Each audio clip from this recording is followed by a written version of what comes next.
প্রান্তিক সংঘের পরিচালনায় একটি আবৃত্তি প্রতিযোগিতায় আমার বড় মেয়ে অংশগ্রহণ করেছে। সেই ভিডিও আমি তোমাদের শেয়ার করব।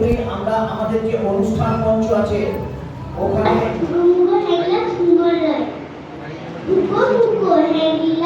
বাড়ি তার বাংলা মুখে তার হাসি নাই দেখেছো, নাই তার মানে কি কেউ তা জানে কি, কেউ কবু তার কাছে থেকেছো।